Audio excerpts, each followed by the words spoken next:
Hi there, my name is Aaron Short. Welcome to my YouTube channel. Today we're talking about the Kemper Profiler and especially the Stage, which is the version that I have, and the new Rig Manager and Editor. Oh my goodness, so this has been announced at NAMM in 2019, January, and we finally have a beta version. Now this is a beta. If you use your Kemper to perform and make money with, maybe don't install it yet. It's the first beta. I will say it's pretty stable. You need to download the beta version of the editor, which is the Rig Manager, and the latest firmware for your hardware. So I've got the latest beta version for the Kemper Stage. Install them both. Pretty easy. Just follow the instructions on the website, and it will load up like this. Now, I've not experienced any crashes yet. In fact, it feels a bit more stable than the old version, the current release version of Rig Manager.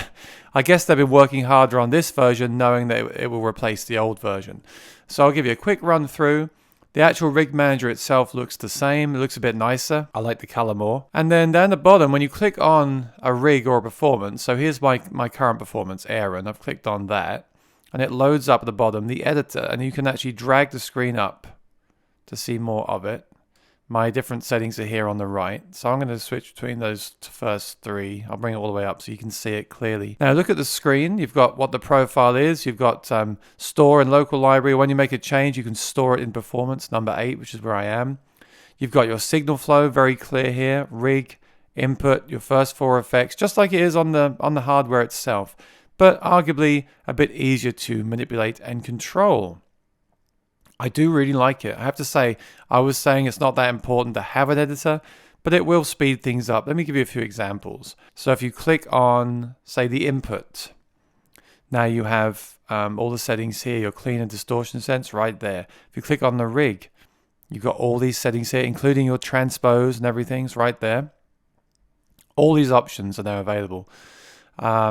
If you click on, say, the reverb, my reverb here, look, all the options are here. And it's cool now because you can just try stuff. You can just quickly click on something and try something, see what it sounds like pre or post like that. Now, your morph is still here, indicated by the orange and blue. So the blue is your morph state when you press the morph button. And indeed, if I press the morph button on the Helix, if I press the morph button on the Kemper, watch what happens. Whoa, so cool. And back again. And you can change that by holding down Command. Look, I can change that with holding down Command on my Mac. And if I don't hold down Command, I move the actual controller here. It would be, if you go further, it removes it. Look, it would be nice to actually double tap and type in the value, but you can revert to the default, which I appreciate. So again, I was on about 10. I held down Command. It doesn't show me what that is, which is a bit silly. Again, it's a beta. But yeah, let's say the morph wants to be about here. And there you go. Done. Really easy to add a morph right there. And easy to lock and unlock right there. Very cool. Go to add an effect. Please choose an effect type first.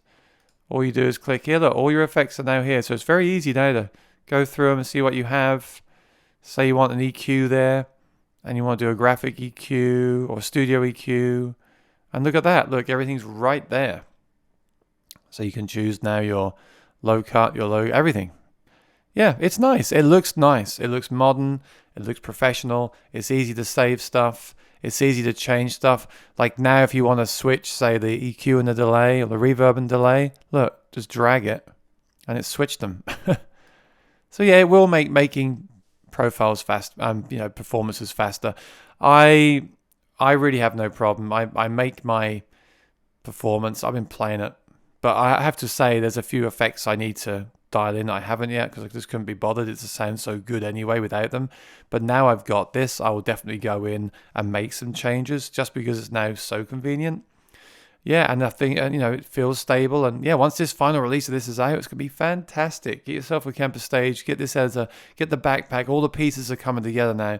The only thing missing is the Kemper cabinet, which should be out soon. And also it mentions in the release notes, if you drag any IR in, it will convert it to the Kemper format, which is great. I haven't tried that yet because it doesn't seem to be working. I might be doing it wrong, but it says in the release notes you'll be able to drag in an IR and it will just convert it on the fly. So that's really great.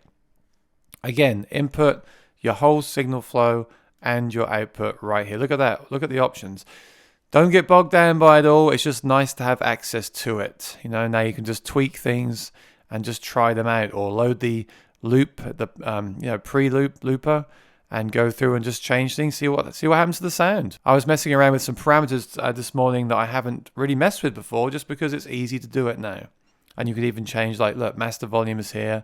Again, when you move that, I'm looking at the Kemper right now. It's changing on the Kemper. It's very nice. It's it's just obvious, nice stuff. I'm glad they released it. As I said, if you're like me and you're making videos and testing things out and using it mainly at home, I think this is for a pretty stable installer. It's fine. I'll let you know if I change my mind on that. But if you're doing any kind of gig or anything, I wouldn't do it because you don't want this to crash. I mean, the editor seems fine, but obviously the firmware on the machine itself is beta and it could crash. I don't know. I'll update you if anything weird happens. For now, you're not missing out on much. It's an editor. It's nice. It hasn't really, it's not going to change the sound of the Kemper, or it's not going to revolutionize. I don't think it's going to revolutionize the way you use it.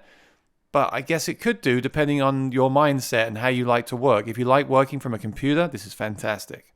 If you're happy using the controls on your Kemper, don't worry about it. It's fine. But thank you, Kemper. Nice to have this. And I'll make some more videos if I find anything cool. So until next time, please subscribe. Stay tuned. Bye-bye.